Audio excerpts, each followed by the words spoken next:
Pane, moje oči sú upreté vždy na Teba, lebo si vyslobodil moje nohy zo sídla. A tak sa prosím, obráť a zmiluj sa nado mnou, lebo som aj osamelý, zúbožený a súženia srdca môjho sa rozmnožujú. Pozri na moju biedu i na moju tieseň a odpusť všetky moje hriechy. Na Teba očakávam, Hospodine, Pane, prosím, vykúp svoj ľud zo všetkých jeho súžení. Amen. Milí bratia a sestry, dožili sme sa teda nového cirkevného roku a je to pre nás všetkých taký nový začiatok. Neotvára sa síce šampanské, v noci nestrieľali delobuchy, neboli veľké oslavy až do rána, ale nič sa nemení na tom, že my v cirkvi štartujeme teda nové obdobie, ktoré nazývame advent. V preklade to slovo znamená príchod, samozrejme súvisí s osobou Pána Ježiša Krista.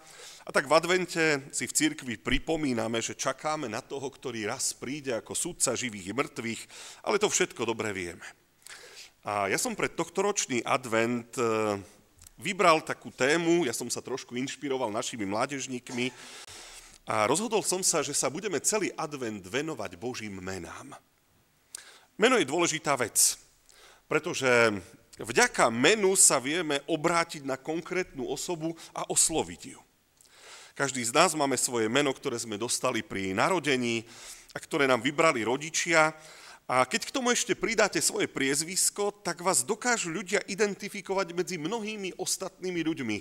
Ste to vy, lebo to je vaše meno a to je vaše priezvisko. Samozrejme, že to meno nie ste vy. A to meno, v tom mene nie je ukrytá ani zakodovaná celá vaša osobnosť. A veľakrát sa stáva, že tie naše mená ani napríklad nevystihujú ani našu povahu, ani nás samých. Ale podstata jednoducho ostáva. To meno patrí k osobe a na základe toho mena sa s vami ľudia vedia kontaktovať. Je preto úplne logické, že i Pán Boh má svoje meno alebo pomenovanie, podľa ktorého ho môžete identifikovať, alebo ho môžete osloviť a k nemu volať. Len s tým rozdielom, že tých Božích mien alebo oslovení Boha v Biblii je podstatne viac. No a ďalší rozdiel je, že naše mená nám vybrali rodičia, keď sme sa narodili, ale pri Božích menách je to nejako opačne. Pán Boh oznamoval svoje mená, aby sa predstavil nám. Aby sme ho aspoň šťastí poznali, šťastí pochopili. A pri Božom mene nejde iba o označenie osoby, to by sme kľudne mohli povedať Pán Boh a všetci vieme, o kom je reč. Nepotrebujeme ho nejako presne identifikovať a keď veríme iba v jedného skutočného Boha, tak si ho nemáte s kým popliesť. Pri Božích menách skôr ide o to, aby sme spoznali to, aký Boh je. A tak sa Pán Boh v Biblii identifikoval niekoľkokrát. A dal sa spoznať napríklad ako El Shaddai, Boh silný, to meno rozoberal vykladateľ na mládežníckych bohoslúžbách. Alebo Biblia hovorí El Chai, Boh živý. Jahve Šalom, Pán je pokoj. Alebo Jahve Nisi, Boh je moja zástava. Ješua, Spasiteľ. A mohli by sme menovať ďalšie a ďalšie. Samozrejme, tie mená sú v hebrejčine, židovskom jazyku židovského národa. Niekedy je ich ťažké preložiť dokonca aj do slovenčiny. Ale takto sa dal Pán Boh spoznať mnohým ľuďom, s ktorými sa dostal do kontaktu. A vďaka aj nejakým skúsenostiam a zážitkom dnes o tom Bohu vieme oveľa viac. A ja by som sa chcel dnes s vami pozrieť aj počas tých 3 adventných nediel, tú 4. už necháme deťom, na 3 základné mená, ktorými oslovuje Pána Boha Biblia. V hebrejčine sú použité slovo Eli, Elohim a Jahve. A dnes sa budeme venovať tomu prvému z nich a prečítame si k tomu ešte jeden zaujímavý text. V hebrejčine v tom texte sú použité všetky 3 tieto mená veľmi blízko pri sebe. A je to text z 5. knihy Mojžišovej, 5. kapitoly, verše 8 až 10. Sú súčasťou 10 Božích prikázaní. A tu sa píše: Neurobíš si tesanú modlu ani podobu ničoho, čo je na nebi hore, čo je na zemi dolu, alebo čo je vo vode pod zemou. Nebudeš sa im kláňať, ani im slúžiť, lebo ja som Hospodin, tvoj Boh, Boh horliaci, ktorý trestám viny otcov na synoch do 3.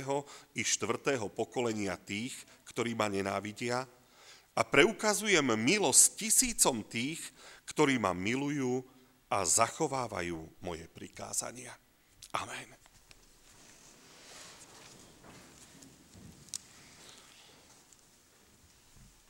Krádučký text, ale v tom texte sú použité všetky 3 pomenovania Boha. Je tam napísané, lebo ja som Hospodin, a tam je použité meno Jahve. Tvoj Boh, tam je použité meno Elohim, a potom to pokračuje Boh horliaci, a to je použitie mena El. Pomenovanie El, čo sa v našej Biblii často prekladá veľmi jednoducho Boh, nie je však meno Boha. Ak by mal Pán Boh nejaký doklad, ako ho máme my, tak tam určite nemá napísané El. Samozrejme,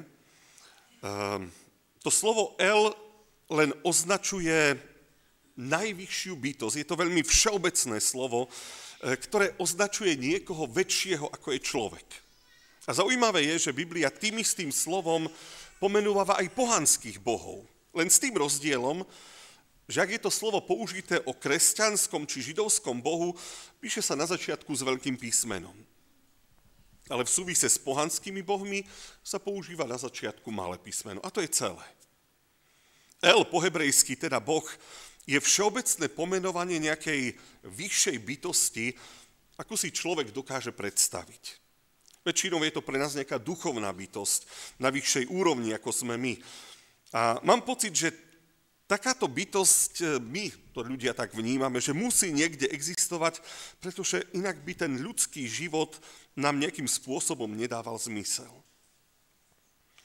Máme pocit, že nám vstupuje do života, že nám nejakým spôsobom ovplyvňuje našu budúcnosť a to, čo sa s nami deje.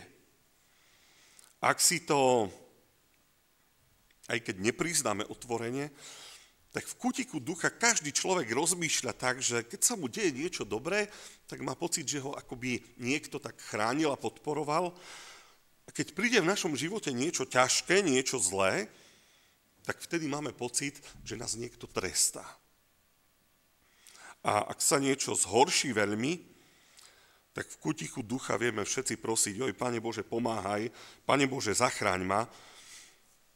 A potom, keď sa to nejako vyrieši, tak to znova skončí pri tom nekonkrétnom Bohu, ktorého ani netreba nejako zvlášť spoznávať, to stačí, že niečo nad nami je.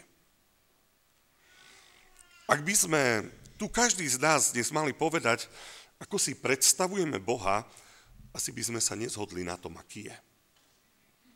Niektorí by asi hovorili o láskavom Bohu, iní by zase dávali dôraz na prísnosť, spravodlivosť. A ak by sme iba takto poznávali Boha, tak by to bola trošku naša bieda. Myslím, že takéto všeobecné vnímanie Boha má svoje nebezpečenstvá. Ako by ste napríklad vedeli, čo sa tomu Bohu páči, čo mu je milé? Ako by sme vedeli, čo Boh pochváli, čo Boh trestá? Napríklad my, kresťania, máme zvyk, že všade robíme symboly kríža. Nájdete ich skoro všade, napríklad na cintorínoch, na každom hrobe, popri cestách, popri kostoloch, máme ich na modlitebných knížkach, na spevníkoch, na kresťanských knihách. Moja otázka je, myslíte si, že sa toto Bohu páči? Že je s tým spokojný? Že toto má rád? Alebo myslíte si, že je dobre, keď sa človek prežehnáva? Ak by nám Pán Boh o sebe povedal iba to, že je Boh, že je nejaká vyššia bytosť a nič viac, tak by sme si len domýšľali, že čo vlastne ten Boh od nás chce. Mohli by sme sa hádať medzi sebou o tom, ako si ho predstavuješ, čo od teba chce, čo po tebe túži. Ale predsa Pán Boh je viac ako len nejaký všeobecný, nepoznaný Boh v diaľke. Neskončil iba pri tom všeobecnom a pri tom nekonkrétnom, že ja som El, ja som Boh. Jedna vec je, že sa nám predstavilo v mnohých iných menách, aby sme sa ho snažili ďalej spoznávať a pochopiť šťastie jeho konanie, aj prečo tak koná.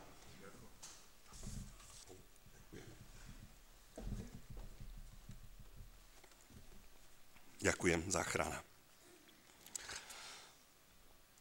Ale aj to El, keď je v Biblii spomenuté, nie je spomenuté len samo o sebe.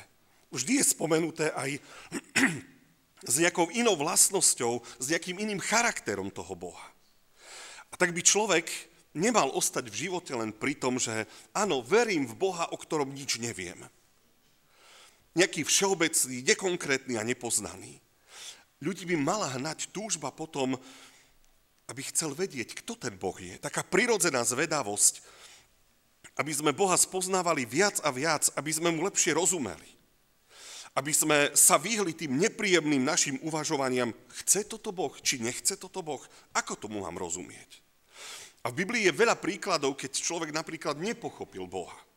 Učeník Peter v takom ráznom presvedčení raz vytiahol v Getsemanskej záhrade meč a mal pocit, že on jediný má odvahu sa zastať Ježiša Krista. Pritom to bol jeden veľký omyl, lebo v Božích plánoch bolo, že Ježiš má zomrieť za hriechy ľudí. Zebedeovi synovia Jakub a Ján chceli raz hodiť oheň z neba na nejakú samaritánsku dedinu, ktorá neprijala Ježiša. A takí boli presvedčení, že áno, my chceme ozaj dobrú, spravodlivú vec, len to treba proste urobiť. A Ježiš hovorí, to nie je tak. My ľudia si veľakrát domýšľame a robíme ohromné chyby, pretože nepoznáme dobre Boha, v ktorého veríme. A skutočne nemôžete, bratia a sestry, skončiť pri tom, že áno, mne stačí, že nejaký Boh niekde existuje. Pán Boh, ktorého veríme, o sebe povedal podstatne viac. Viac ako len to, že je Boh. A vždy je to trošku šok, keď si človek prečíta v Biblii, že ten Boh nie je všeobecný, len nejaký El, ale Boh, ktorý robí vážne rozhodnutia v našich životoch. Napríklad náš biblický text používa po tom všeobecnom El, teda Boh, a hovorí, Boh je horliaci, ktorý trestá viny otcov na synoch do 3. i 4. pokolenia, tých, ktorí ma nenávidia. Viete tú vec o Bohu? Uvedomujete si, čo povedal? A je to niečo nepríjemné. Ale keď tie slova zoberiete vážne, tak si uvedomíte, ozaj ten Boh nie je všeobecný, neznámy. Nemôžem si o ňom domýšľať, čo len chcem. On od sebe odkrýva niektoré veci a nejde iba o jeho vlastnosti, aby sme ich niekomu mohli tak vymenovať, že Boh je taký, taký, taký a taký. Ide o to, že ten Boh nejako koná a vstupuje do nášho života. A trestá. Áno. Viny otcov na synoch. A môže sa nám to nezdať a môže nám to pripadať nespravodlivé. A môže to byť niekoľko pokolení dokonca. Ale je to tak. A toto už nie je neznámy a všeobecný Boh. Hovorí o tom, čo robí, ako sa rozhoduje, aké má postupy, aké má kritériá. Nemyslíte si, bratia a sestry, že by sme ho mali poznať? Že by sme mali mať tie informácie vo svojom živote? Mne nejde dnes o to rozoberať ten biblický text. Chcel by som skôr to, aby sme si uvedomili, že si nemáme predstavovať Boha podľa svojich vlastných snov a túžob, ale aby sme dokázali prijať Boha takého, ako sa nám predstavil sám, ako to sám o sebe povedal. No a aby sme dnes nekončili nejako deprimujúco na začiatok cirkevného roka, tak chcem pripomenúť, že ten istý Boh, ten všeobecný Boh, ktorý sa predstavil a hovorí o sebe, že je El, teda Boh jednoducho, pridáva k tomu, že ja som Boh, ktorý preukazujem milosť tisícom tých, ktorí ma milujú a ktorí zachovávajú moje prikázania. Vedeli ste, že ten Boh je takýto? Už nie je všeobecný, neidentifikovateľný, neznámy, je Boh, ktorý niečo konkrétne robí vo vzťahu ku konkrétnym ľuďom. Nejak konkrétne sa prejavuje. Niečo konkrétne im do života dáva. Tak to bol dnes Boh El a my budeme pokračovať budúci týždeň, to máte rovno pozvanie, a budeme hovoriť o Bohu, ktorý sa predstavil ako Elohim hebrejsky. Amen.